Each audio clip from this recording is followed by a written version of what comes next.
Ang hangin ay dumating na parang isang halimaw na nag-aalboroto.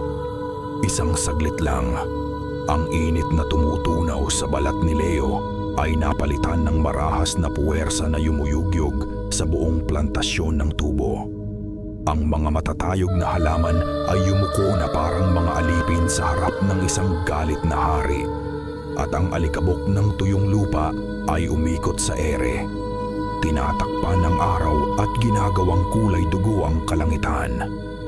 Napahiga si Leo sa lupa. Tinakpan ang kanyang ulo gamit ang mga braso habang ang maliliit na bato at dahon ay humahampas sa kanyang likod. Nalasahan niya ang pait ng lupa sa kanyang bibig. Ganoon din kabilis kung paano ito nagsimula. Bigla itong tumigil. Isang nakabibinging katahimikan ang pumalit. Dahan-dahang itinaas ni Leo ang kanyang ulo. Ang kanyang mga kasamahan ay nagmamadaling tumatayo, nagpapagpag ng dumi sa kanilang mga damit. Ang mga mukha ay puno ng pagtataka at takot. Isang araw na naman, bulong ni Leo sa kanyang sarili. Ang boses ay kasing tuyo ng lupang kanyang kinahihigaan. Ang pangarap niyang makatakas sa magdiwata, ang baryong ito na tila ay sinumpa ng Diyos, ay naroon na naman, kumikirot sa kanyang dibdib na parang isang bukas na sugat.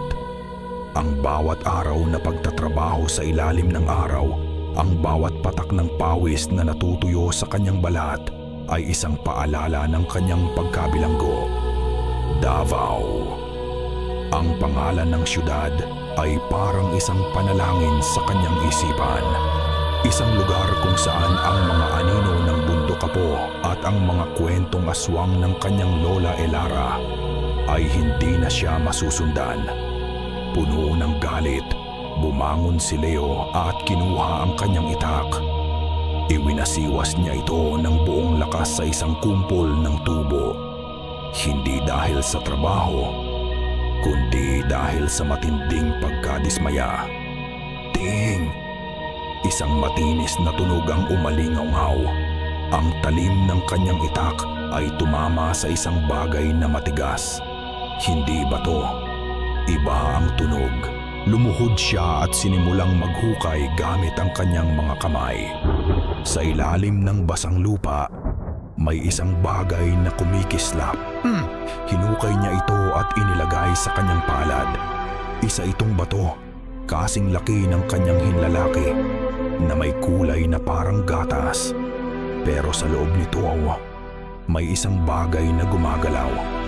Isang liwanag na kumikinang na parang mata ng isang pusang nagmamasid sa dilim. Kahit nakasisikat pa lang ng araw, ang bato ay malamig sa kanyang palad. Isang kakaibang lamig na tila gumagapang pataas sa kanyang braso. Anong nakuha mo dyan, Leo? Isang anino ang biglang tumakip sa kanya. Nang tumingala siya, nakita niya si Carlo, isa sa mga kasamahan niya, na nakatayo sa kanyang harapan. Ang mga mata ni Carlo ay hindi nakatingin sa kanya, kundi sa batong nasa kanyang palad. May kislap ng inggit at kasakiman sa mga ito. Wala. Bato lang. Mabilis na sagot ni Leo. Isinasara ang kanyang palad. Patingin ako, pare. Giit ni Carlo. Ang boses ay may bahid ng pagbabanta. Humakbang, ito palapit. Umiling si Leo at nagsimulang umatras. Bakit? Bato lang to. Kung bato lang yan, bakit ayaw mong ipakita? Lalong lumapit si Carlo. Ang mga kamay ay handang umagaw. Baka swerte yan. Akin na lang. Nang akmang hahablutin ni Carlo ang kamay ni Leo, ang hangin ay muling umihip. Ngunit sa pagkakataong ito, hindi ito malakas. Ito ay isang maliit na buhawi ng alikabok na umikot sa pagitan nilang dalawa at direktang tumama sa mukha ni Carlo. Arg! Peste! Sigaw ni Carlo na papikit at kinukusot ang kanyang mga mata. Uwi na! Tama na yan! Sigaw ng kanilang katiwala mula sa malayo. Masamang pangitain yan. Magdasal na lang kayo. Ginamit ni Leo ang pagkakataon. Mabilis siyang tumakbo paalis, papalayo kay Carlo at sa plantasyon. Ang batong malamig ay mahigpit na hawak sa kanyang kamay. Pagdating niya sa kanilang maliit na barong-barong, nadatnan niyang nag-aalala si Lola Elara. Pero hindi na niya ito pinansin. Dumiretso siya sa kanyang maliit na silid at umupo sa gilid ng kanyang papag. Binuksan niya ang kanyang palad at tinitigan ang bato. Kumuha siya ng basahan at maingat itong pinunasan. Tinatanggal ang lahat ng dumi. Ngayon, mas malinaw na ang hiwaga nito. Ang liwanag sa loob ay tila sumasayaw, isang maliit na apoy na hindi nakakasunog. Hawak niya ito hanggang sa dumilim ang kalangitan. Sa liwanag ng gasera, ang bato ay tila mas buhay. Naglalabas ito ng isang malamlam na liwanag, parang isang bituing nahulog mula sa langit at ikinulong sa loob. Isang pakiramdam ng pag-asa ang biglang sumibol sa puso ni Leo. Baka ito na ang sagot sa kanyang mga dalangin. Baka ito ang kanyang tiket papalayo sa magdiwata. Dala ng pagod, nakatulog siya ng hindi namamalayan. Ang bato ay mahigpit pa ring hawak sa kanyang dibdib. Sa kalaliman ng gabi, isang tunog ang gumising sa kanya. Isang mahinang kaluskos mula sa labas ng kanyang bintana. Pinakiramdaman niya ito, baka dagalang o isang pusang ligaw. Ngunit ang kaluskos ay naging isang marahas na pagkayod na parang may matutulis na kuko na pilit na binabakbak ang kahoy na dingding ng kanilang bahay. Napabangon si Leo. Ang puso niya ay kumakabog ng malakas.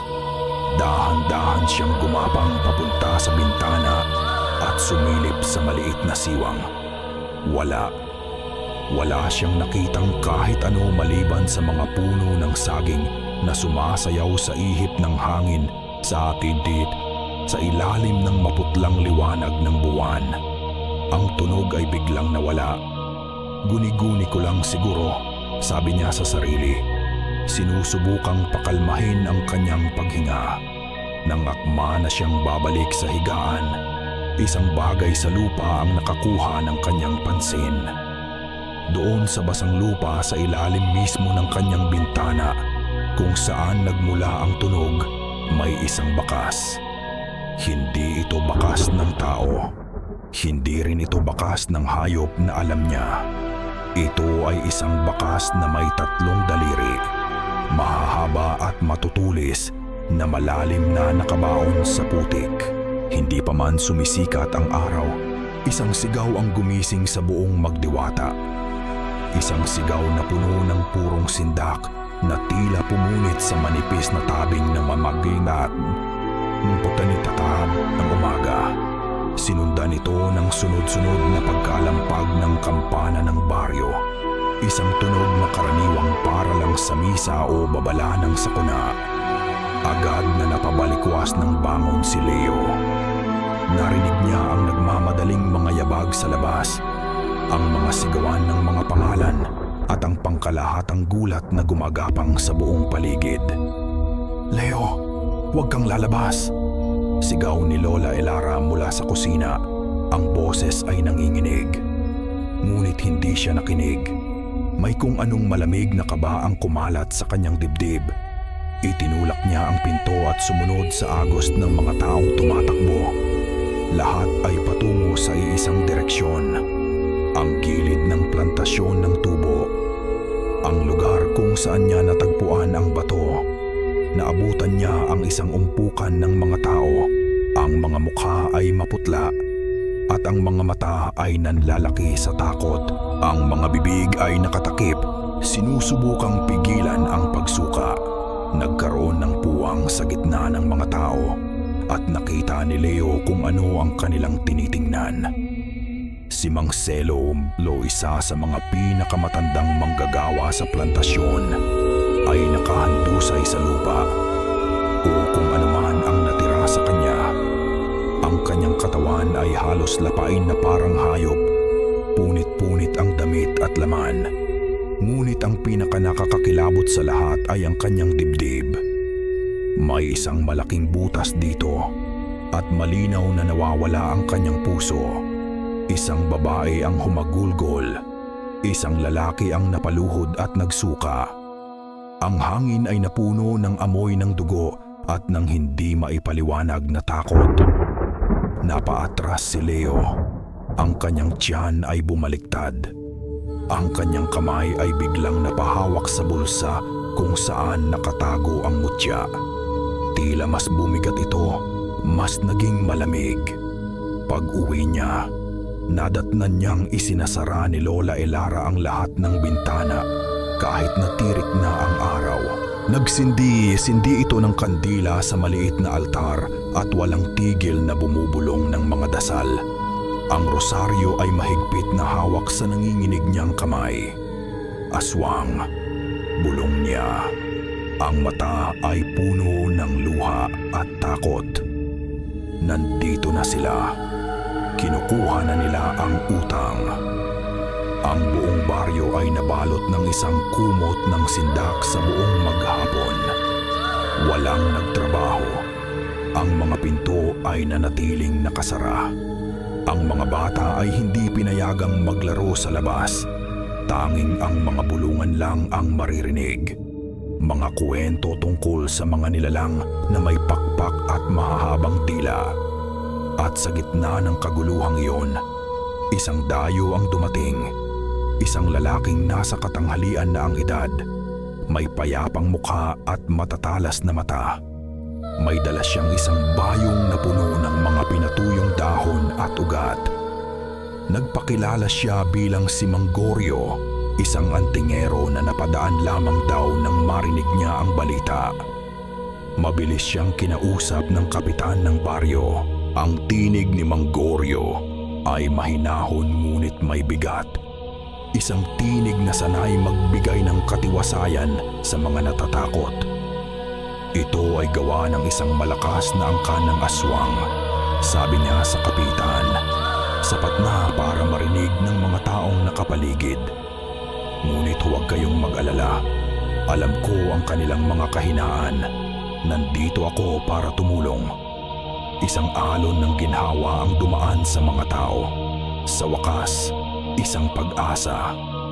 Nakatayo si Leo sa di kalayuan, pinagmamasdan ng lahat, habang tinitingnan ni Mangorio ang mga tao. Ang mga mata nito ay sandaling tumama sa direksyon ni Leo. Sa eksaktong sandaling iyon, naramdaman ni Leo ang pag-init ng bato sa kanyang bulsa. Hindi ito nakakapaso, ngunit isang mainit na pulsasyon na parang isang babala. Gabi na nang harangin siya ni Carlo malapit sa poso. Galit ang nakarehistro sa mukha nito. "Ikaw!" sigaw ni Carlo. Dinuduro siya. "Simula nang makuha mo yang batong yan, nagsimula ang kamalasan dito. Isa yang sumpang bato." "Tumigil ka nga, Carlo. Wala kang alam," sagot ni Leo.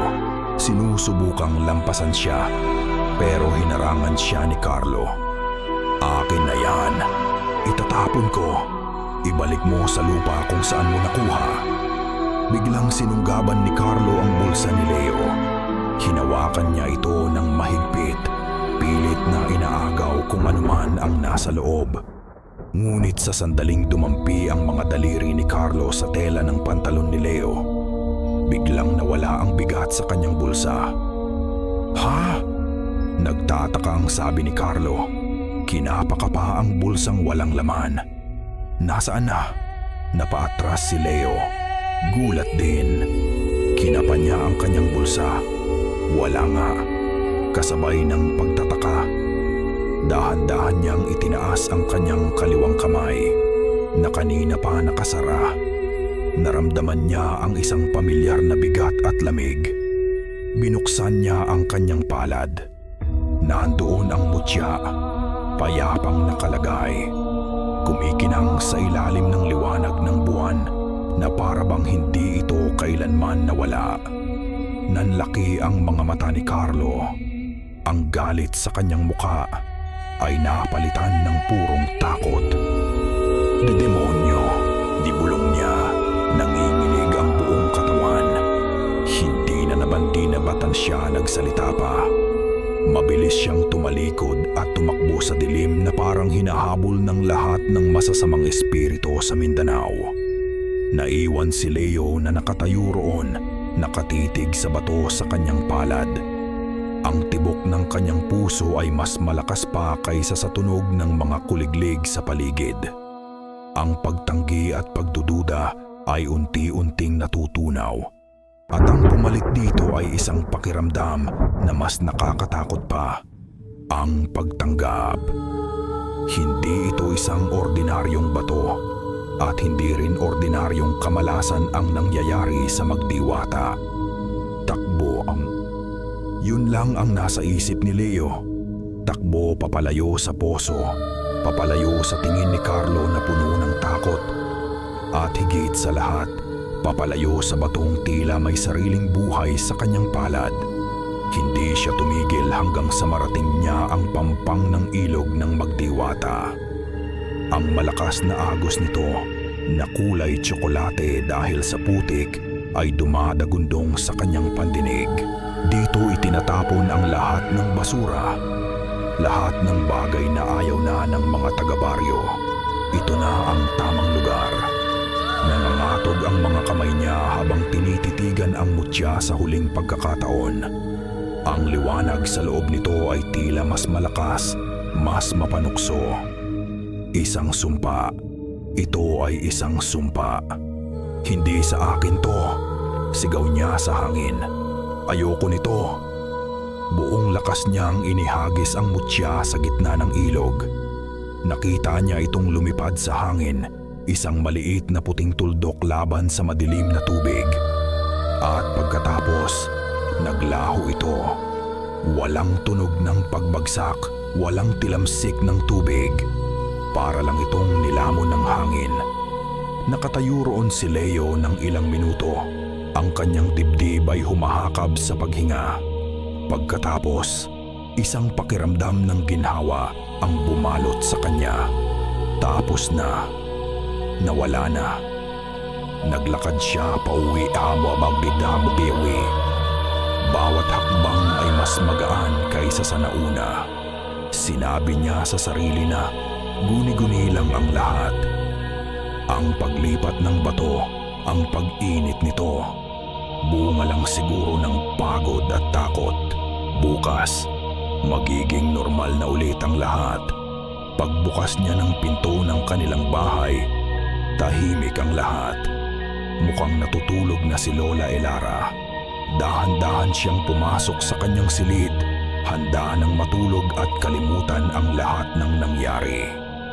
Ngunit sa sandaling tumama ang liwanag ng buwan mula sa bintana sa kanyang higaan, nanigas siya. Nandoon ito, sa ibabaw ng kanyang unan, tuyo, malinis, na para bang hindi nito kailanman sinayad ng maruming tubig ng ilog. Ang liwanag sa loob nito ay marahang pumipintig, na parang isang pusong naghihintay. Isang pigil na sigaw ang kumawala sa kanyang lalamunan. Napaatras siya na tumba sa sahig na kawayan. Hindi ito totoo. Hindi ito maaaring mangyari. Narinig ni Lola Elara ang kalabog. Mabilis itong pumasok sa silid. May dalang gasera. Leo, anong nangyari? Ang tingin ng matanda ay napunta mula sa nanginginig na anyo ni Leo sa sahig patungo sa bagay na nasa ibabaw ng unan. Biglang nabitawan ni Lola Elara ang gasera. Mabuti na lang at hindi ito nabasag. Napaluhod siya at isang mahabang, malungkot na paghikbi ang kanyang pinakawalan. Isang tunog na tila nagmula pa sa kaibuturan ng kanyang kaluluwa. Isang tunog ng kalungkutang matagal na niyang itinatago. Panginoon ko, hagulgol niya. Hindi maaari. Nagbalik ito. Dahan-dahan siyang gumapang palapit sa apo. Ang mga mata ay hindi inaalis sa mutya. Ito ang dahilan kung bakit sila nagbalik. Lola, ano po ito? Tanong ni Leo. Ang boses ay basag. Ano-anong ibig niyong sabihin? Tumingin si Lola Elara sa kanya. Ang mga mata ay puno ng luha at isang katotohanang matagal na niyang kinatatakutan. Hindi yan isang ordinaryong bato, apo. Sabi niya, ang boses ay nanginginig. Iyan ang mutya ng tagapagtanggol. Isang pamana, isang sumpa. Umiling si Leo. Hindi ko po maintindihan. Huminga ng malalim si Lola Elara.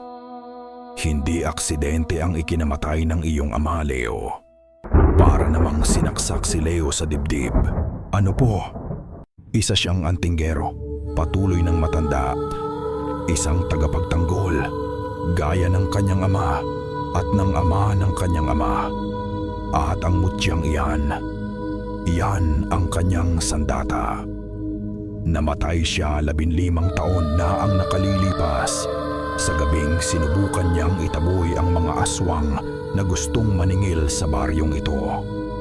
Akala ko na wala na ang mutya kasama niya. Tumingin si Lola Elara sa mutya. Pagkatapos ay kay Leo. Pero hindi pala. Naghintay lang ito. At ngayon, pinili ka nito. Tinitigan ni Leo ang kanyang mga palad. Ang mga palad na dati pinapangarap niyang gamitin para magtrabaho sa isang pabrika sa Davao, para humawak ng pera, para magsimula ng bagong buhay.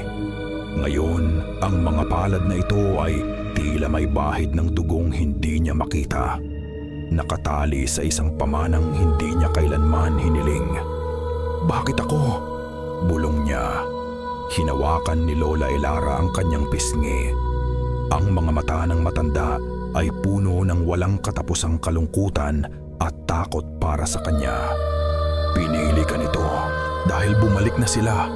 Halos pabulong na sabi niya na para bang may nakikinig sa dilim. At sa pagkakataong ito, hindi lang sila nandito para maningil ng utang. Nandito sila para kunin ang lahat. Mayroong 2 uri ng takot na namumuhay ngayon sa puso ni Leo. Ang una ay ang takot sa mga aswang, sa mga aninong may pakpak na kumitil sa buhay ni Mang Selo. Ang pangalawa, na mas banayad ngunit mas nakakabagabag, ay ang takot na dulot ni Mang Goryo. Hindi maipaliwanag ni Leo kung bakit. Ang lalaki ay magalang, ang mga kilos ay mahinahon, at ang kanyang mga salita ay nagbibigay ng pag-asa sa buong baryo. Ngunit sa tuwing magkakasalubong ang kanilang mga landas, nararamdaman ni Leo ang banayad na pag-init ng mutya sa kanyang bulsa. Na tila isang asong nagbabantay na tahimik na umuungol sa papalapit na panganib.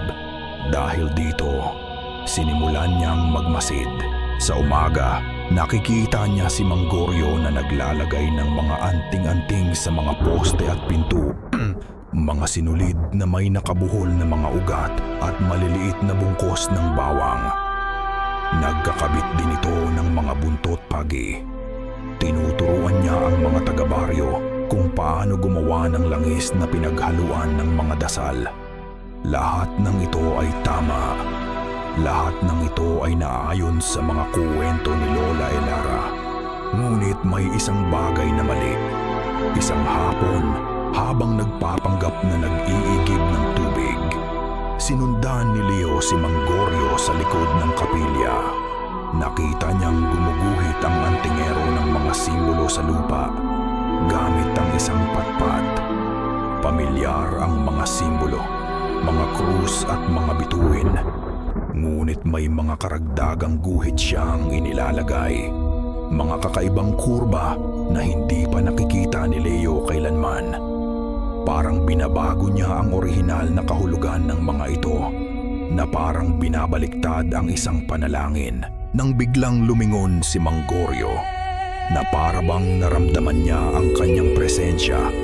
Mabilis na nagtago si Leo sa likod ng isang malaking puno ng akasya. Narinig niya ang mga yabag ng antingero na papalapit. Pinigil ni Leo ang kanyang paghinga. Nagtagal ang ilang segundo na parang isang oras. Pagkatapos, narinig niya ang pag-alis ni Mang Goryo. Nang sumilip siyang muli, wala na ito. Ngunit ang mga simbolo sa lupa ay binura na rin na parang walang anumang nangyari. Kinagabihan, isa na namang kaguluhan ang sumiklab. Ang kambing ni Aling Nena na nakatali sa likod ng kanilang bahay ay natagpuang patay. Butas ang leeg nito at tuyo na parang hinigop ang lahat ng dugo. Mabilis na dumating si Mang Goryo sa lugar. Ininspeksyon niya ang hayop habang ang mga taga-baryo ay naghihintay sa kanyang sasabihin. Ang mga mukha ay puno ng takot. "Huminahon kayo," sabi ni Mang Goryo sa kanyang karaniwang mahinahong boses. "Hindi ito gawa ng aswang. Tumingin kayo sa mga kagat, maliliit. Gawa lang ito ng mga asong ligaw na nagugutom." May ilang nagpakita ng ginhawa, ngunit marami ang nag-aalinlangan. Alam nila ang itsura ng kagat ng aso. At hindi ganito iyon. Nakatayo si Leo sa gilid ng mga tao sa ilalim ng isang puno. Hindi niya inaalis ang kanyang tingin kay Mang Goryo. At sa pagkakataong iyon, nagtama ang kanilang mga mata sa gitna ng kadiliman. Ang mga mata ni Mang Goryo ay hindi nagpapakita ng awa o pag-aalala. Ang mga ito ay malamig, matalas, at tila tumatagos. Isang ngiti ang sumilay sa labi ng antingero. Isang nanggiting hindi umabot sa kanyang mga mata. Kasabay nito, naramdaman ni Leo ang pamilyar na init sa kanyang bulsa. Ang mutya ay tila tumitibok, isang mahinang pulso ng enerhiya. Isang babala, isang kumpirmasyon. Ang ngiti ni Mang Goryo ay nagsasabi ng isang bagay na walang salita. "Alam ko kung sino ka, at alam ko kung ano ang nasa iyo." Ang gabing iyon, hindi makatulog si Leo. Paulit-ulit na naglalaro sa kanyang isipan ang mga simbolo, ang patay na kambing, at ang malamig na ngiti ni Mang Goryo. Bumangon siya mula sa kanyang higaan na parang may kung anong puwersa ang humihila sa kanya. Naglakad siya papunta sa bintana. Tumingin siya sa kalawakan ng plantasyon ng tubo na ngayon ay mukhang isang madilim na dagat sa ilalim ng liwanag ng buwan. Sa una, wala siyang nakita. Pagkatapos nakita niya ito, isang anyo. Nakatayo sa gitna ng mga tubo, hindi gumagalaw. Masyadong malayo para makilala. Ngunit alam ni Leo sa kaibuturan ng kanyang puso kung sino ito. Si Mang Goryo. Nakatayo lang ito roon, nakatingala sa kabilugan ng buwan. Ang kanyang mga kamay ay nakataas na parang nagdarasal. Ngunit hindi ito panalangin ng isang tao. Ang kanyang mga labi ay bumubuka at sumasara. Ngunit walang tunog na lumalabas. Tila siya ay nakikipag-usap, hindi sa langit, kundi sa isang bagay na nagtatago sa mga anino. Isang bagay na naghihintay sa dilim ng plantasyon. Ang pagtulog ay hindi na isang kanlungan para kay Elara. Ito ay isang pintuan pabalik sa gabi na gusto na niyang kalimutan. Ang gabi kung kailan namatay ang kanyang asawa. Ang ama ni Leo, si Mateo. Sa kanyang panaginip, bumabalik ang lahat. Ang amoy ng basang lupa. Ang walang tigil na pagbuhos ng ulan na humahampas sa kanilang bubong na yero. Ang pinto na bumukas ng malakas at ang pagpasok ni Mateo. Basang-basa, ang mukha ay kasing putla ng buwan. Sa kanyang kamay, May hawak siyang isang lumang kwaderno na nababalutan ng balat ng hayop. "Elara," sabi ni Mateo.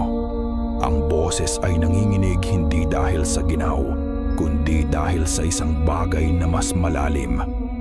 "Nalaman ko na ang lahat." Ang alaala ay lumilipat. Ngayon, nasa loob na sila ng malaking bahay ng kapitan ng baryo. Naroon ang kapitan at dalawang lalaking hindi niya kilala. Matikas ang pananamit na may mga mukhang hindi marunong ngumiti. Ang mga Elizalde. Hindi niya kailanman nakita ang mga ito ng malapitan. Inilapag ni Mateo ang kwaderno sa mesa. "Ang kasunduan," sabi ni Mateo. Ang boses ay dumadagundong sa loob ng silid. "Basahin niyo. Ang kasunduang ginawa ng inyong mga ninuno." Ang kwaderno ay talaarawan ng unang Elizalde na nagmay-ari ng plantasyon. Nakasulat dito sa kupas na tinta ang isang kasuklam-suklam na katotohanan. Ang kayamanan ng kanilang pamilya, ang hindi maipaliwanag na pagiging mataba ng lupa ng magdiwata ay hindi biyaya ng langit. Ito ay isang kontrata, isang kasunduan ng dugo, kapalit ng kasaganaan. Nangako ang mga Elizalde sa isang angkan ng mga aswang na maninirahan sa paanan ng bundok Apo. Ang bayad, isang buhay mula sa baryo tuwing ika-10 anihan. Isang nawawalang manggagawa, isang nalunod na mangingisda, isang naligaw na bata. Mga handog para mapanatiling payapa ang mga halimaw at masagana ang lupain. Kaya pala walang sino man ang nagtatanong, sabi ni Mateo. Ang galit ay nagnininga sa kanyang mga mata. Dahil lahat kayo ay nakikinabang, lahat kayo ay nabubuhay sa dugong ibinabayad ng mga inosente. Ang panaginip ay lumabo, naging mga pira-pirasong imahe. Si Mateo na itinutulak palabas ng bahay. Ang mga Elizalde na malamig lang na nakatingin. Ang huling sinabi ni Mateo sa kanya bago ito tumakbo papalabas sa ulan. Dala ang mutya. "Huwag kang magtitiwala sa mga nangangako ng kaligtasan, Elara. Ang pinakamadilim na kasamaan ay nagtatago sa likod ng pinakamapayapang muka. At pagkatapos, ang pinakamasamang bahagi, ang imahe na gumigising sa kanya gabi-gabi. Isang anino sa kalangitan, isang malaking figura na may malalapad na pakpak na parang panikitab bumababa mula sa langit at ang nakakabinging sigaw na pinutol sa gitna. Nagising si Elara, humahabol sa kanyang hininga. Ang pawis ay tumatagaktak sa kanyang noo. Ang nakaraan ay hindi isang panaginip. Ito ay isang multo na hindi siya tinitigilan. Tumingin siya sa kanyang apo, si Leo, na mahimbing na natutulog sa kabilang silid. Nakikita niya si Mateo sa mukha nito, ang parehong tapang, ang parehong katigasan ng ulo, at ngayon ang parehong mapanganib na pamana. Kinuha niya ang kanyang rosaryo. Kailangan niyang protektahan si Leo.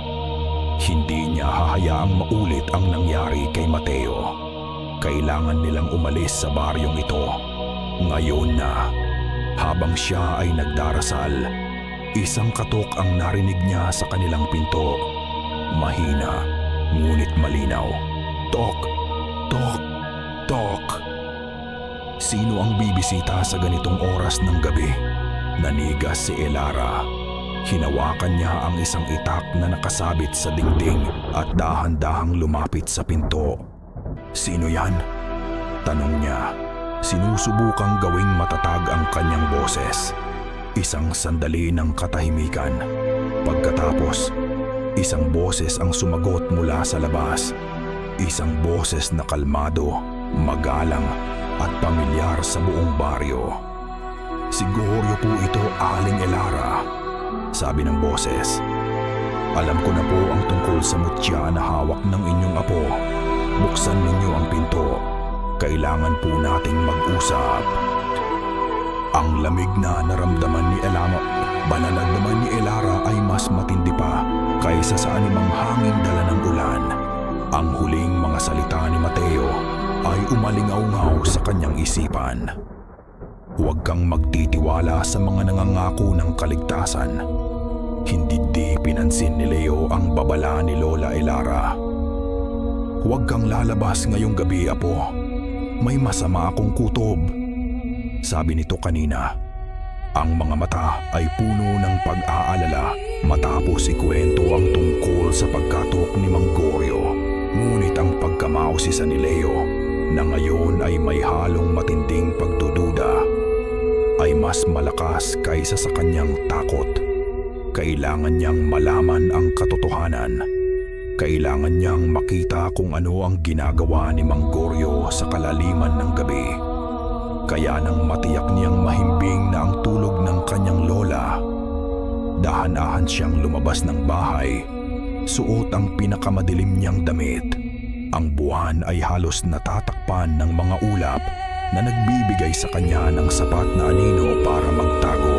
Ginamit niya ang kanyang kaalaman sa plantasyon para makalapit ng hindi napapansin. Sa bawat yabag, nararamdaman niya ang matutulis na dahon ng tubo na humihiwa sa kanyang balat, ngunit hindi niya ito ininda. Ang kanyang buong atensyon ay nakatuon sa isang maliit na liwanag na nagmumula sa isang bukirin sa gitna ng plantasyon. Nang makalapit siya, nagtago siya sa likod ng isang makapal na kumpol ng tubo at sumilip. Ang kanyang nakita ay nagpatigil sa pagtibok ng kanyang puso. Nakatayo si Mang Goryo sa gitna ng isang bilog na binura sa lupa. Sa loob ng bilog, may mga simbolong nakaguhit, mga simbolong katulad ng mga nakita niya sa likod ng kapilya. Ngunit ngayon ay mas komplikado at mas nakakatakot. Sa gitna ng bilog, may 3 kandilang itim na nakasindi. Ang apoy nito ay hindi gumagalaw kahit na may malakas na ihip ng hangin. Hindi ito isang ritual ng proteksyon. Ito ay isang ritual ng pagtawag. Nagsimulang magsalita si Mang Goryo. Hindi ito Tagalog o anumang dialekto na narinig na ni Leo. Ito ay isang lengguwahe na parang kaluskos ng mga tuyong dahon at nagundong mula sa ilalim ng lupa. Ang mga salita ay parang lason na gumagapang sa hangin at sa bawat bigkas, ang apoy ng mga kandila ay lumalaki at nagiging kulay berde. Naramdaman ni Leo ang panginginig ng lupa sa ilalim ng kanyang mga paa. Isang mabigat na presensya ang bumalot sa buong lugar na nagpapahirap sa kanyang paghinga. At pagkatapos, nagsimula silang dumating. Mula sa kadiliman sa pagitan ng mga tubo, isa-isang lumabas ang mga nilalang. Ang kanilang mga katawan ay payat at baluktot na parang mga sanga ng patay na puno. Ang kanilang balat ay maputla at makintab sa liwanag ng buwan. Mula sa kanilang mga likod, may mga malalapad na pakpak na parang sa paniki, ngunit walang balahibo. At ang kanilang mga mukha ay halos tao, ngunit ang kanilang mga bibig ay puno ng matutulis na ngipin at ang kanilang mga mata ay 2 nagbabagang pula. Aswang, hindi sila gumagawa ng ingay. Dahan-dahan lang silang lumalapit kay Mang Goryo at isa-isa, yumuyuko sila sa kanyang harapan. Hindi ito isang pag-atake. Ito ay isang pagpapakita ng paggalang. Hindi isang mangangaso si Mang Goryo. Hindi isang tagapagtanggol. Siya ang kanilang pinuno. Siya ang amo ng mga halimaw. Ang buong katotohanan ay bumagsak kay Leo na parang isang malaking bato. Ang tulong ni Goryo, ang kanyang mga payo, ang kanyang mga ritual, lahat ay isang palabas, isang paraan para makapasok sa loob ng depensa ng baryo. para pag-aralan ang kanilang mga takot, para malaman kung sino ang pinakamahina, at para hanapin siya, para hanapin ang may hawak ng mutya.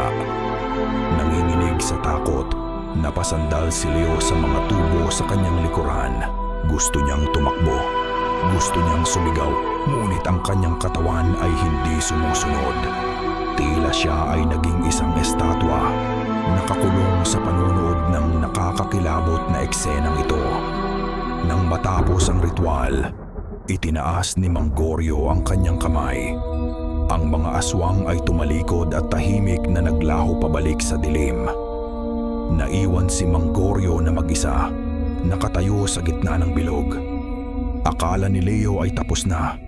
Akala niya ay ligtas na siyang umalis.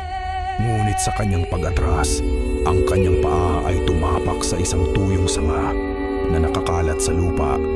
Crack! Ang tunog ay parang isang putok ng baril sa nakabibinging katahimikan. Agad na lumingon si Mang Goryo.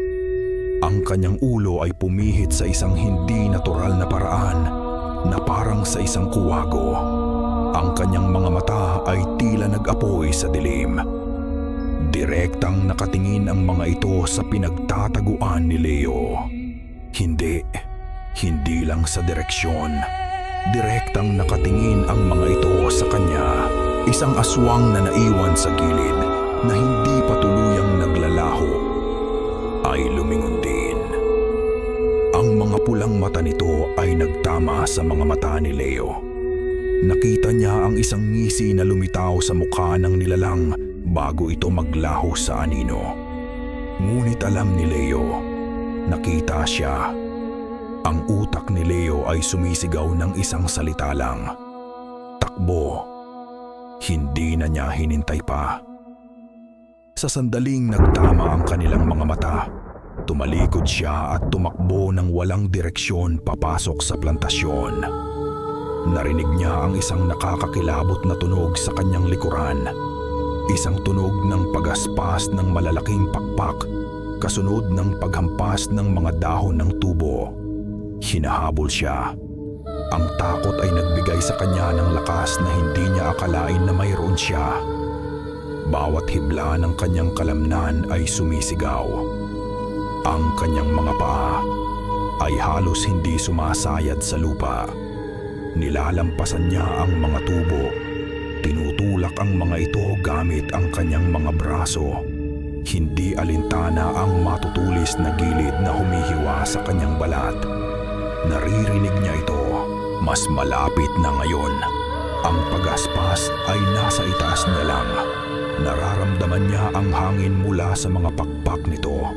Naamoy niya ang isang masangsang na amoy. Parang pinaghalong nabubulok na laman at sariwang dugo. Nang bigla siyang natisod sa isang nakausling ugat. Bumagsak siya ng padapa sa lupa. Agad siyang lumingon, handa nang harapin ang kanyang kamatayan. Isang anyo ang bumababa mula sa itaas. Ang mga pulang mata nito ay nagniningas na parang dalawang baga. Ang mga kuko nito na parang mga balaraw ay nakaunat, handang dumagit sa kanya. Pumikit si Leo at hinintay ang sakit. Ngunit walang dumating. Sa halip, isang nakakasilaw na liwanag ang sumabog mula sa kanyang dibdib. Ang liwanag ay dumaan sa tela ng kanyang damit at bumuo ng isang hindi nakikitang pader sa kanyang harapan. Ang aswang ay sumigaw, isang matinis at puno ng sakit na sigaw. Ang liwanag ay tila isang apoy na dumadampi sa balat nito. Mabilis itong umakyat pa itaas, umatras palayo sa nakakasunog na enerhiya at naglaho sa kadiliman. Nakahiga roon si Leo, nanginginig at humihingal. Dinukot niya ang mutya mula sa kanyang bulsa. Ito ay nagniningning ng napakaliwanag at ang init nito ay kumakalat sa kanyang palad. Iniligtas siya nito, ngunit alam niyang hindi pa tapos ang lahat. Alam ni Goryo, alam ng mga aswang kung sino siya. Kailangan niyang magbabala. Kailangan niyang sabihin sa lahat ang katotohanan. Sino ang paniniwalaan siya? Ang buong baryo ay nagtitiwala kay Goryo. Isang pangalan ang pumasok sa kanyang isip: Carlo. Nakita ni Carlo ang kapangyarihan ng mutya. Natakot siya dito. Baka siya, maniniwala siya. Tumayo si Leo at tumakbo uli. Buulit, ngunit sa pagkakataong ito, patungo sa direksyon ng baryo. Patungo sa maliit na dampa ni Carlo sa gilid ng komunidad. Pagdating niya, nakita niyang bahagyang nakabukas ang pinto. Walang ilaw sa loob. "Carlo?" tawag niya. Dahan-dahang itinutulak ang pinto. "Carlo, kailangan nating mag-usap." Isang masangsang na amoy ang sumalubong sa kanya mula sa loob. Ang parehong amoy na naamoy niya sa plantasyon. Pumasok si Leo. Ang tanging liwanag ay nagmumula sa buwan na sumisilip sa bintana. Sa gitna ng silid, may isang anyo na nakaupo sa sahig, nakatalikod sa kanya. "Carlo!" ulit ni Leo. Lumalapit. Ang anyo ay gumagalaw. May kinakain ito. May naririnig siyang tunog ng pagnguya at paglagutok ng mga buto. "Pare, tama ka," sabi ng isang boses. Ang boses ni Carlo, ngunit iba. Mas malalim, mas magaspang. May dala kang ang sumpa. Dahan-dahang lumingon si Carlo. Ang puso ni Leo ay tila gustong sumabog. Ang mga mata ni Carlo ay hindi na normal. Ang puti ng mga ito ay naging itim na itim. May dugo sa paligid ng kanyang bibig. At sa kanyang kamay, hawak niya ang isang piraso ng hilaw na laman. Isang pusa na halos naubos na niya. Hindi na siya si Carlo. Isa na siyang alagad. Isa sa mga alipin na pinakain ng dugo ng aswang. Binago para maging kanilang mga mata at tainga sa loob ng baryo. "Inutusan ako ng amo na bantayan ka," sabi ng nilalang na dating si Carlo. At sabi niya, gutom na raw siya. Tumayo si Carlo nang may hindi pangkaraniwang bilis at lakas. Sumugod ito kay Leo. Ang mga daliri ay naging parang mga kuko. Napaatras si Leo sa gulat. Itinaas niya ang kanyang kamay kung saan hawak niya ang mutya. Isang purong reaksyon ng pagtatanggol. Ang liwanag nito ay muling sumabog. Tinamaan si Carlo sa dibdib. Umulan ng itim na usok mula sa kanya. At siya ay tumalsik sa dingding, nawalan ng malay. Hindi na nag-isip pa si Leo. Tumakbo siya palabas ng dampa, papalayo sa bangungot na iyon. Papalayo sa katotohanang ang lason ay hindi lang nasa labas ng baryo. Nasa loob na, kumakalat na. Tumakbo siya pauwi. Ang tanging nasa isip ay ang kaligtasan ni Lola Elara. Kailangan nilang umalis. Ngayon din, pagdating niya sa kanilang bakuran, nanigas siya. Ang pinto ng kanilang bahay ay nakabukas ng malapad. Dahan-dahang umuugoy sa ihip ng hangin. Sa loob, isang anino ang nakatayo sa gitna ng kanilang munting sala. Ang liwanag mula sa gasera sa mesa ay nagbigay hugis dito. Isang pamilyar na silweta. Payapa. Hindi nagbabanta. Ngunit para kay Leo, ito ang pinakanakakatakot na imahe na nakita niya sa buong buhay niya. "Magandang gabi, Leo," sabi ni Mang Goryo. Ang kanyang boses ay kalmado na parang tubig sa isang lawa. "Hinihintay kita." Sa likod ni Goryo, sa isang silya sa sulok, nakaupo si Lola Elara. Nakatali ang kanyang mga kamay at paa. May takip ang kanyang bibig, ngunit ang kanyang mga mata ay nanlalaki sa takot. Nagsusumamo kay Leo na tumakbo. "Hayop ka!" Sigaw ni Leo. Ang galit ay nangingibabaw sa kanyang takot. Akma siyang susugod. Isang hakbang pa, banta ni Goryo. Hindi pa rin nagbabago ang tono ng kanyang boses. Ikinumpas niya ang kanyang kamay at isang mahabang anino ang gumapang mula sa ilalim ng upuan ni Lola Elara. Pumulupot sa leeg ng matanda na parang isang ahas.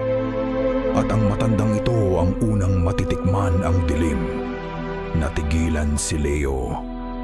Ang kanyang mga kamao ay nakakuyom ng mahigpit. Ang kanyang mga kuko ay bumaon sa kanyang palad. Anong kailangan mo? Tanong ni Leo. Ang boses ay garalgal. Isang ngiti ang sumilay sa labi ni Goryo. Ang parehong malamig na ngiting nakita ni Leo sa plantasyon. Huwag na tayong maglokohan, bata. Alam mo kung ano ang kailangan ko. Ang bagay na yan na nagbibigay sa iyo ng tapang. Ang batong kumakalaban sa aking kapangyarihan. Lumakad si Goryo palapit na parang isang mangangaral na naglalakad sa pulpito. Ang kasunduan ay nasira. Ang mga Elizalde ay matagal nang wala. Ang lupang ito ay dapat nang bumalik sa mga tunay na nagmamay-ari nito. Sa aking angka. Kaya papatayin niyo kaming lahat. Hindi ito pagpatay. Pagtatama ni Goryo. Ito ay isang anihan. At ikaw, kasama ng maliit na hiyas mo, ang tanging peste sa anihang ito. Bago pa man makasagot si Leo, kumilos si Lola Elara. Gamit ang lahat ng kanyang natitirang lakas, sinipa niya ang mesa sa kanyang harapan.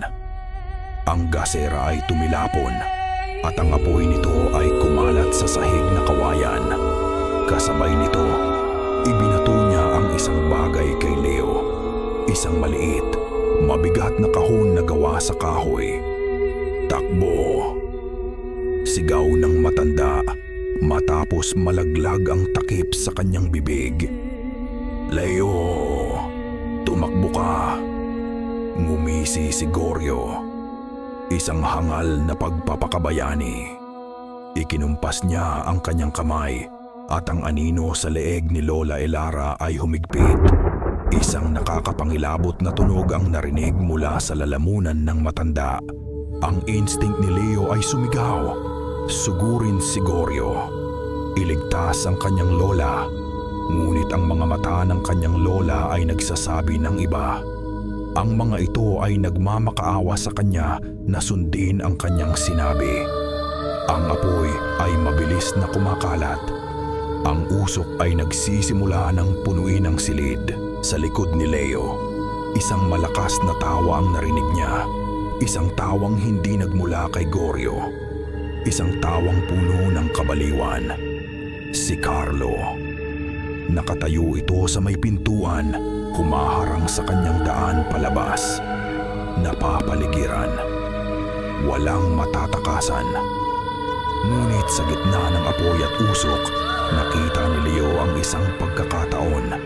Isang bintana sa gilid na hindi pa nararating ng apoy. Mahigpit na hinawakan ni Leo ang kahon. Tumingin siya sa kanyang lola sa huling pagkakataon. Isang tinging puno ng sakit at pangako. At pagkatapos, ginawa niya ang pinakamahirap na bagay sa kanyang buhay. Tumalikod siya. Itinulak niya ang isang upuan para harangan si Carlo at sumugod siya papunta sa bintana. Basag ang salamin nito at tumalon siya palabas. Bumagsak sa damuhan. Hindi siya lumingon. Tumakbo siya papalayo sa nag-aapoy na bahay. Papalayo sa tawa ni Goryo. Papalayo sa huling sakripisyo ng kanyang lola. Sa kanyang pagtakbo, narinig niya ang huling sigaw ni Goryo sa hangin. Hanapin niyo siya. Dalhin niyo sa akin ang mutya at ang kanyang puso. Tumakbo si Leo sa kadiliman. Ang mga luha ay humahalo sa pawis at dugo sa kanyang mukha. Hawak niya ang kahon na gawa sa kahoy. ang huling pamana ng kanyang pamilya. Ang buong magdiwata ay nagising sa dalawang bagay, ang liwanag ng apoy at ang tunog ng lagim. Nagsimula na ang anihan ni Goryo mula sa kanyang pinagtataguan sa isang abandonadong kamalig sa gilid ng plantasyon. Walang magawa si Leo kundi manood. Nakikita niya ang mga aninong may pakpak na bumababa mula sa kalangitan. Naririnig niya ang mga sigaw na puno ng gulat na sinusundan ng biglaang katahimikan. Ang baryo na minsan niyang gustong takasan ay ngayon nagiging isang malaking katayan. At kasalanan niya ang lahat kung hindi lang niya pinulot ang mutya, kung hindi lang siya naging matigas ang ulo. Baka buhay pa si Lola Elara. Baka payapa pa ang lahat. Ang sakit sa kanyang dibdib ay mas matindi pa kaysa sa mga sugat sa kanyang katawan. Binuksan niya ang kahon na ibinigay ng kanyang lola. Sa loob, may isang lumang kwaderno, ang tala-arawan ng kanyang ama. Sa tabi nito, may isang maliit na balaraw na may ukit ng mga kakaibang simbolo sa talim. Binuklat niya ang tala-arawan. Ang sulat kamay ng kanyang ama ay mabilis ngunit malinaw. Nakasulat dito ang lahat. Ang kasaysayan ng mutya, ang kasunduan ng mga Elizalde, ang mga kahinaan ng iba't ibang uri ng aswang, pahina-pahina ng kaalaman na ipinasa sa loob ng maraming henerasyon. Ngunit habang binabasa niya, isang lumalagong kawalan ng pag-asa ang bumalot sa kanya. Ang kanyang ama ay isang bihasang antingero. Nag-aral ito sa buong buhay niya, naghanda. At kahit na sa lahat ng iyon, namatay pa rin siya. Ano ang laban niya? Isang hamak na manggagawa sa tubuhan na kahapon lang nalaman ang lahat. Nakarating siya sa huling pahina ng tala-arawan. Ang sulat dito ay nanginginig, na para bang isinulat ng nagmamadali sa gitna ng panganib. Ang kapangyarihan ng mutya ay hindi nagmumula sa bato. Ito ay mula sa dugo ng tagapagtanggol. Upang wasakin ang pinuno, isang puso ang kailangang tumigil sa pagtibok. Ang huling handog, ang huling sakripisyo. Nabitawan ni Leo ang tala-arawan. Iyon pala. Iyon ang dahilan kung bakit natalo ang kanyang ama. Hindi siya handang ibigay ang kanyang buhay. At ngayon, ang parehong pagpipilian ay nasa harapan ni Leo. Upang iligtas ang baryo, kailangan niyang mamatay. Isang malakas na kalabog sa pinto ng kamalig ang nagpabalik sa kanya sa kasalukuyan. Nandyan siya sa loob! Nakita ko siya! Sigaw ng isang pamilyar na boses. Si Carlo. Sinipa nila ang pinto. Pumasok si Carlo kasama ang dalawa pang lalaki mula sa baryo. Ang mga mata nila ay itim na rin at walang buhay. Mga alagad. Mabilis na kumilos si Leo. Itinago niya ang tala-arawan at ang balaraw sa loob ng kanyang damit at umakyat sa isang tumpok ng mga sako ng kopra. Ngunit ang kamalig ay isang bitag. Wala siyang ibang mapupuntahan. Sa labas, narinig niya ang pagaspas ng mga pakpak. Paparating na sila. Sumuko ka na, Leo. Sigaw ni Carlo, isang baliw ng ngiti ang nasa kanyang mga labi. Ibigay mo sa amin ang mutya at baka gagawin ka pa ng amo na isa sa atin. Sa di kalayuan, sa gitna ng nagkakagulong baryo, isang anyo ang lumitaw. Si Mang Goryo. Nakatayo siya sa ibabaw ng bubong ng bahay ng kapitan.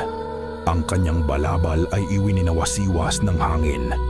Sa kanyang tabi, may hawak siyang isang tao, si Lola Elara. Buhay pa ito, sugatan, at halos hindi na makatayo, ngunit buhay pa.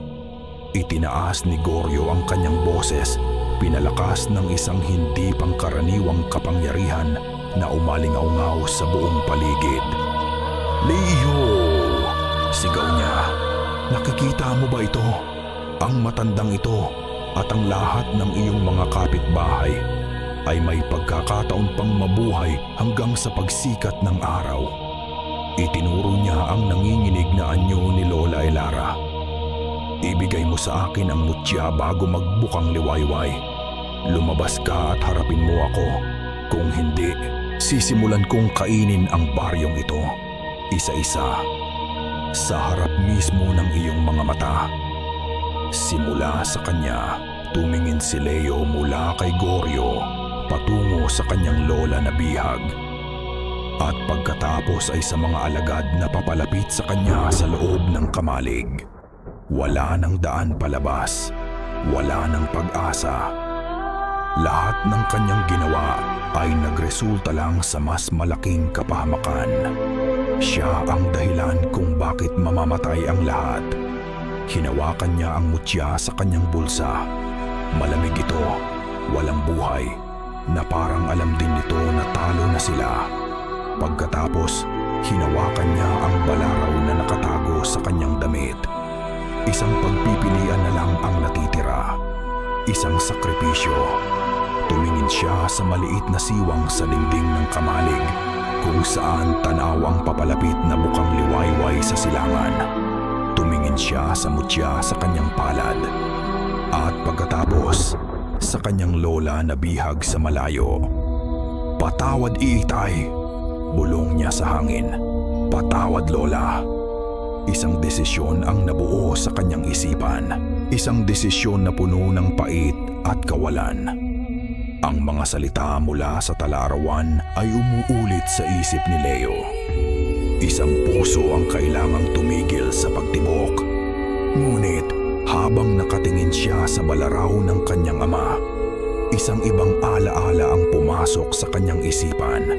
Isang bagay na sinabi ni Lola Elara noong bata pa siya.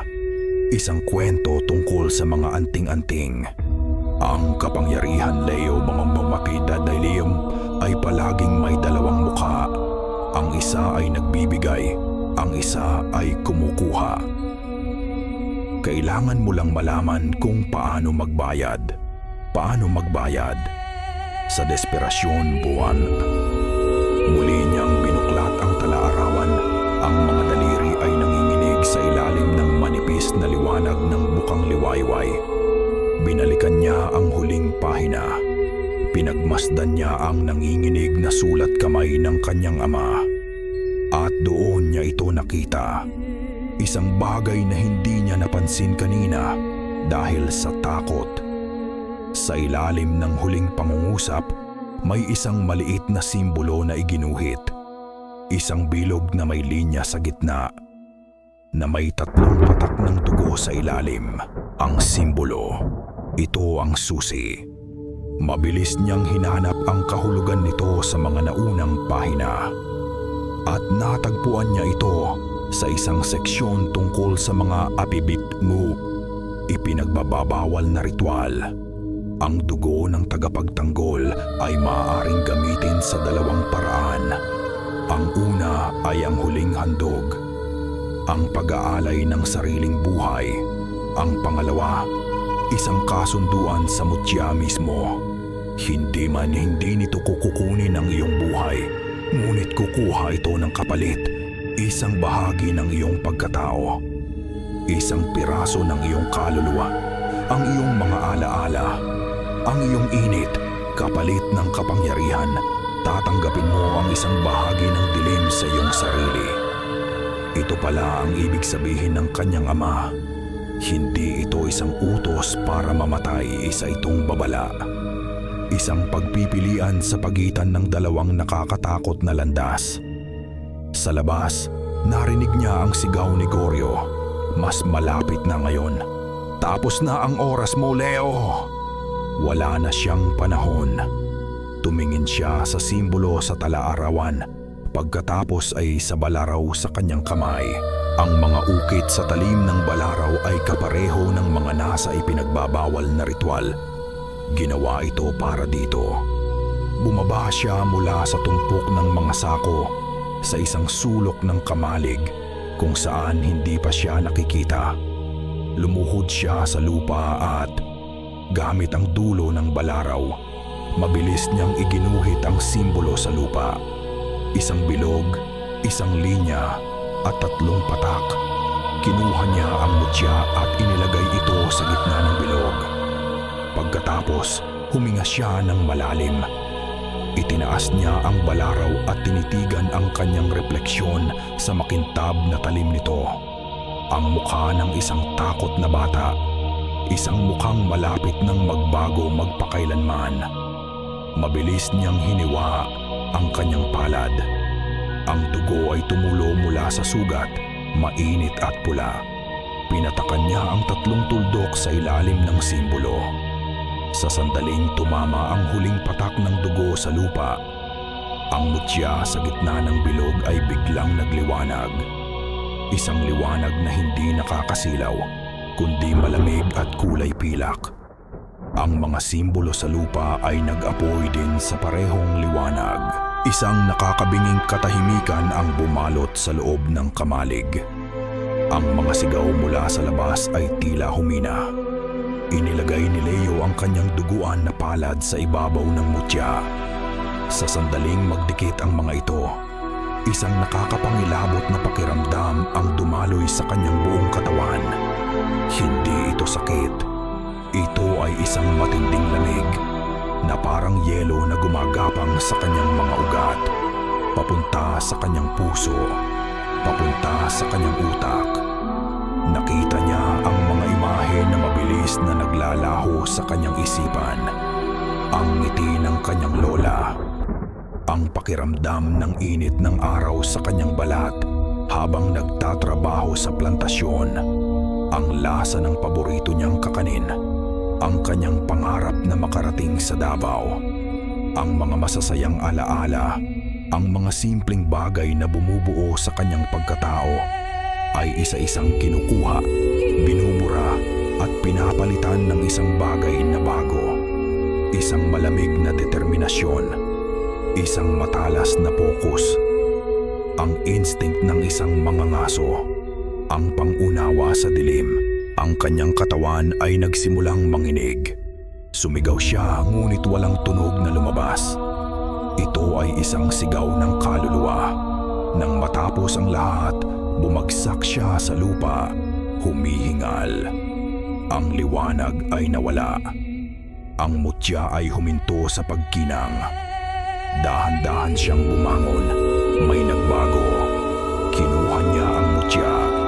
Hindi na ito mainit o malamig. Ito ay bahagi na niya ngayon. Nararamdaman niya ang kapangyarihan din nito na dumadaloy sa kanya. Pamilyar na parang sarili niyang dugo. Itinaas niya ang kanyang tingin. Sa siwang ng dingding, nakita niya ang kanyang refleksyon sa isang basag na salamin. Ang kanyang mga mata. Hindi na sila ordinaryo. Mayroon silang isang malamlam na ningning. Isang liwanag na kulay pilak na tila nakikita hindi lang ang pisikal na mundo, kundi pati na rin ang mga anino sa likod nito. Hindi na siya si Leo, ang manggagawa sa tubuhan. Hindi na siya ang batang gustong tumakas. Isa na siyang sandata, tumayo siya. Hawak ang balaraw ng kanyang ama sa isang kamay at ang mutya sa isa pa. Hindi na siya nanginginig. Ang takot ay napalitan ng isang bagay na mas matanda at mas mapanganib. Goryo, bulong niya sa hangin.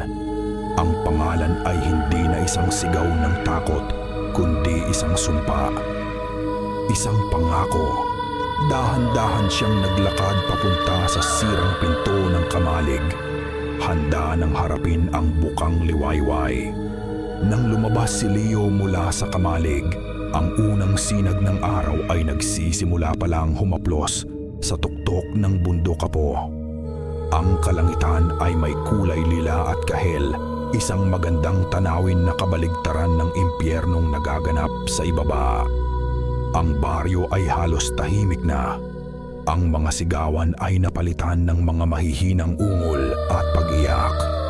Ilang mga bahay ang nasusunog pa rin. Sa gitna ng pasa, nagtipon ang mga natitirang aswang, mga aninong gutom na nag-aabang sa huling utos ng kanilang amo. Nakatayo si Goryo sa gitna ng lahat. Hawak pa rin si Lola Elara bilang panangga. Nang makita niya si Leo na papalapit, isang mapanuyang ngiti ang gumuhit sa kanyang mukha. Sa wakas, lumabas din ang daga sa kanyang lungga, sabi ni Goryo. Handa ka na bang mamatay? Hindi sumagot si Leo. Nagpatuloy lang siya sa paglakad. Kalmado, may layunin. Naramdaman ng mga aswang ang pagbabago sa kanya. Ang ilan ay umungol at umatras. Ang liwanag na nagmumula sa kanyang mga mata at sa mutya sa kanyang kamay ay isang bagay na kinasusuklaman ng kanilang madilim na kalikasan. Anong ginawa mo? Tanong ni Goryo. Ang kanyang ngiti ay unti-unting nawawala. Nakikita niya na hindi natakot ang nasa mga mata ni Leo. Itinaas ni Leo ang kanyang kamay. Ang mutya ay naglabas ng isang sinag ng pilak na liwanag na tumama sa lupa sa harapan niya.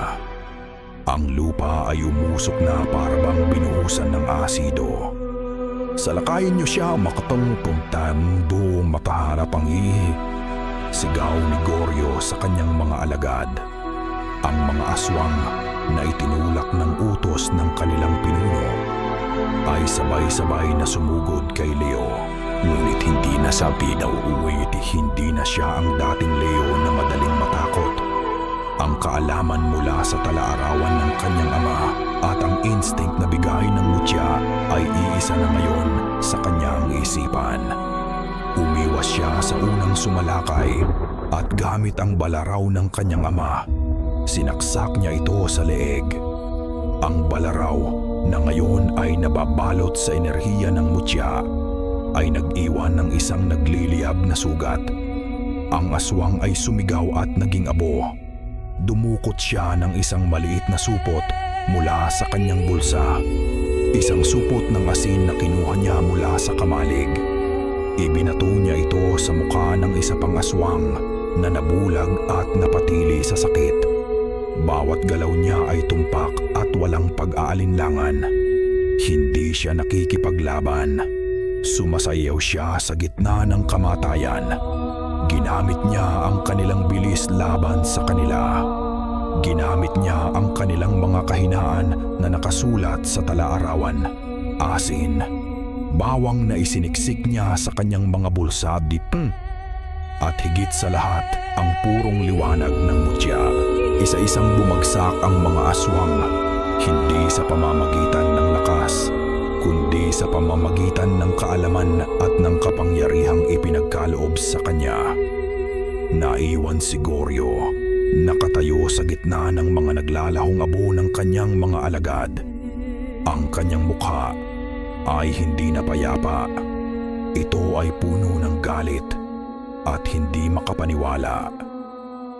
Binitawan niya si Lola Elara na bumagsak sa lupa at humakbang siya paharap. "Sino ka?" sigaw niya. "Ako ang iyong anihan," sagot ni Leo Mangkong. Ang kanyang boses ay malamig at walang emosyon. Ang katawan ni Goryo ay nagsimulang magbago. Ang kanyang balat ay pumutok at nag-iba ng kulay. Ang kanyang mga buto ay lumagutok at muling umayos. Tumangkad siya, ang kanyang mga braso ay humaba at naging parang mga kuko. Ang kanyang mukha ay humaba at naging isang nakakatakot na nguso. Dalawang malalaking pakpak ang pumunit mula sa kanyang likuran. Ito ang kanyang tunay na anyo, isang sinaunang halimaw, ang pinuno ng kanilang lahi. Sumigaw si Goryo, isang dagundong na yumanig sa buong baryo, at sumugod siya kay Leo. Mabilis ang halimaw, ngunit mas mabilis ang reaksyon ni Leo. Sinalubong niya ang pagsalakay. Ang kanilang pagbabanggaan ay lumikha ng isang alon ng enerhiya na nagpatalsik sa mga alikabok sa paligid. Ang laban ay naging isang malabong imahe ng liwanag at dilim. Ang mga kuko ni Goryo laban sa balaraw ni Leo. Ang madilim na mahika laban sa liwanag ng mutya. Sa isang iglap, nagawa ni Goryo na tamaan si Leo sa tagiliran. Ang mga kuko nito ay lumikha ng isang malalim na sugat. Napaluhod si Leo. Ang sakit ay biglang nagpaalala sa kanya na tao pa rin siya. Hanggang dito ka na lang, tagapagtanggol.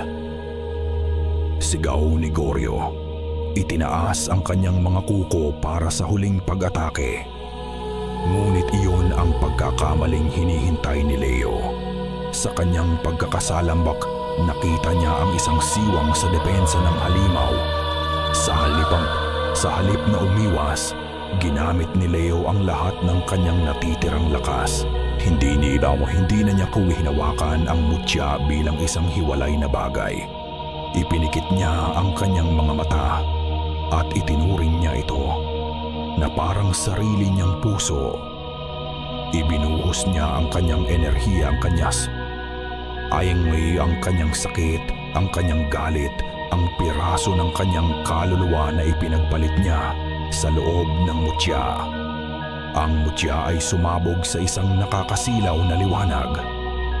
Ang liwanag ay gumapang sa braso ni Leo, sa balaraw, at bumuo ng isang mahabang talim ng purong puting enerhiya. Isang espada ng liwanag.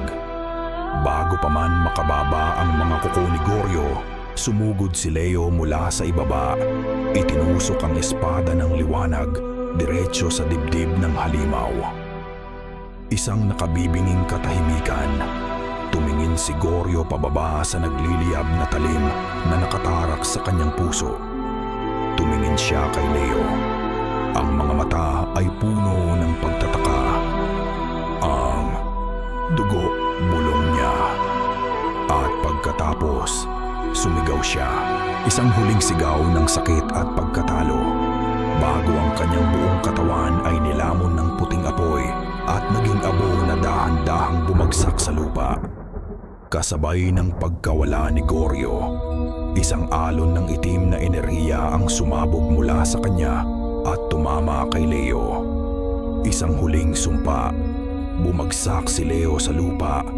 Ang sakit mula sa kanyang sugat at sa sumpa ay sabay na gumapi sa kanya. Ang espada ng liwanag ay naglaho. Ang mutya ay muling naging isang simpleng bato. Habang ang araw ay tuluyan ng sumisikat, nakahiga si Leo sa gitna ng kanyang nasirang baryo. Hindi sigurado kung siya ba ay nagtagumpay o natalo rin. Sa pagkawala ng kanilang pinuno, ang natitirang mga alagad na nagtatago sa mga anino ay nagsigawan sa sakit at takot. Ang itim sa kanilang mga mata ay naglaho at sila'y nagsitakbuhan papalayo. Ang ilan ay nabaliw, ang iba ay bumagsak na lang at naging abo dahil hindi na kaya ng kanilang katawan ang biglaang pagkawala ng madilim na kapangyarihan. Ang sumpa sa magdiwata ay natapos na. Dahan-dahang bumangon si Leo. Hawak ang kanyang tagiliran na walang tigil sa pagdugo. Ang unang sumalubong sa kanya ay ang katahimikan. Isang nakabibinging katahimikan na pumalit sa mga sigawan. Ang hangin ay malinis na ulit, wala na ang amoy ng lagim. Nakita niya ang mga taga-baryo na dahan-dahang lumalabas mula sa kanilang mga pinagtataguan, mula sa ilalim ng mga bahay, mula sa loob ng simbahan, mula sa mga hukay sa lupa. Ang kanilang mga mukha ay puno ng takot, pagod, at kalituhan. Ngunit nang makita nila si Leo na nakatayo sa gitna ng abo ni Goryo, ang takot sa kanilang mga mata ay napalitan ng pagkamangha. Hindi na nila siya tinitingnan bilang si Leo, ang tahimik na manggagawa sa tubuhan. Tinitingnan nila siya bilang isang tagapagligtas, isang bayani. Ngunit hindi pakiramdam ni Leo na isa siyang bayani. Lumapit siya sa lugar kung saan bumagsak si Lola Elara. Lumuhod siya sa tabi nito at marahang itinaas ang ulo ng matanda. Buhay pa ito, ngunit bahagya na lang. May isang ngiti sa kanyang mga labi. Mateo. Bulong niya. Ang mga mata ay malabo na. Marahil ay napagkakamalan siyang ama niya. Natapos muna ang laban. Hinawakan niya ang pisngi ni Leo. Malaya ang kanay anak. At sa huling pagkakataon, pumikit si Lola Elara at ang kanyang hininga ay tuluyan nang nawala. Payapa siyang pumanaw sa paniniwalang ang kanyang pamilya ay nakahanap na rin ng kapayapaan. Niyakap ni Leo ang walang buhay na katawan ng kanyang lola at sa unang pagkakataon mula nang magsimula ang ritual, umiyak siya.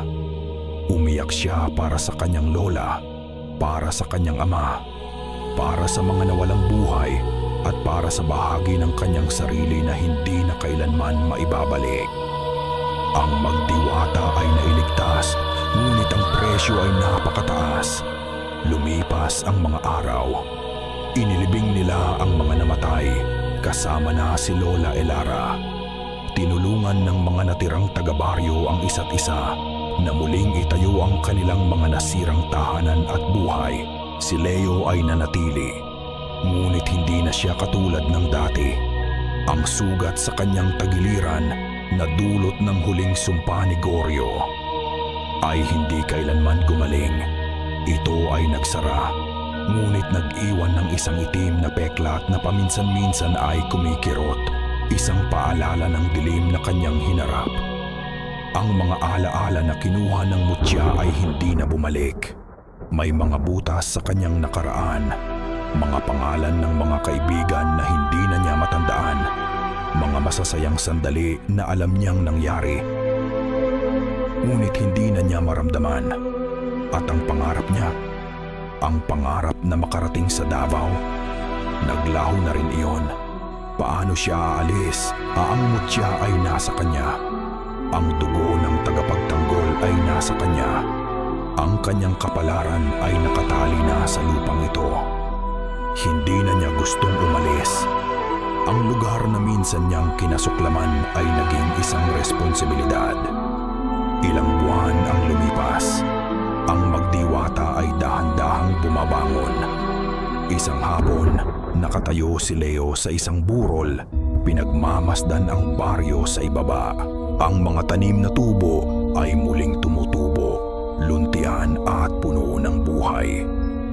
Ang mga bata ay muling naglalaro sa mga daan. May mga bagong bahay na naitayo.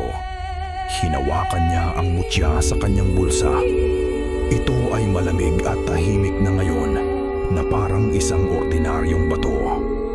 Ngunit alam niya na ito ay natutulog lang, naghihintay. Hindi na siya si Leo, ang batang nangangarap. Hindi na rin siya si Leo ang sandata. Siya na ngayon si Leo, ang bantay. Isang tahimik na tagapagmasid. Isang multo na nabubuhay sa gitna ng mga taong kanyang iniligtas. Pasan ang isang bigat na sila ay hindi kailanman maiintindihan. Sa kanyang mga mata, makikita mo pa rin ang pilak na liwanag ng isang bayani. Ngunit sa likod nito, may isang anino. Ang anino ng halimaw na kanyang tinalo. Isang bahagi ng dilim na habang buhay na niyang dadalhin. Isang taon ang lumipas. Isang bagong pamilya ang lumipat sa magdiwata. Naakit sa murang lupa at mga kwento ng isang mapayapang pamayanan. Isang hapon, ang kanilang maliit na anak na lalaki ay naglalaro sa gilid ng plantasyon ng tubo kung saan nagsimula ang lahat. May nakita siyang kumikinang sa putik. Hindi ito isang bato. Isa itong ngipin. Itim, matulis at sinauna. Pinulot ito ng bata na mamangha sa kanyang natuklasan. Hindi alam na ang kasamaan ay hindi kailanman tuluyang naglalaho. Minsan, ito ay nag-iiwan lang ng binhi. naghihintay sa tamang lupa para muling tumubo. At dito nagtatapos ang madilim na kwento ni Leo at ng isinumpang baryo ng Magdiwata. Mula sa kaibuturan ng aking puso, maraming salamat sa inyong pagsama sa madilim at mapanganib na paglalakbay na ito. Salamat sa bawat sandali ng inyong paghinto ng hininga, sa bawat pagtibok ng inyong puso, at sa pananatili hanggang sa huling salita. Ang pagsulat sa kwentong ito ay isang paglalakbay din para sa akin. Isang pagbabalik sa mga kwento ng ating mga lolo at lola, sa mga takot na bumabalot sa ating mga probinsya tuwing sasapit ang dilim. Sapagkat sa likod ng bawat aswang at halimaw, sa likod ng bawat sumpa at kadiliman, mayroong kwento ng isang tao. Isang kwento ng sakripisyo para sa pamilya, isang kwento ng pag-ibig para sa komunidad, at isang paalala na ang pinakamalaking kabayanihan ay madalas na isinisilang mula sa pinakamatinding takot. Ngayon, nais kong marinig ang inyong boses. Ano ang inyong naramdaman? Sino ang tumatak sa inyong isipan? Anong aral ang inyong napulot mula sa Magdiwata? Huwag kayong magatubiling iwan ang inyong mga saloobin sa comment section sa ibaba. Muli, maraming salamat, mahal kong mga tagapakinig. Hanggang sa ating susunod na kwento ng kababalaghan.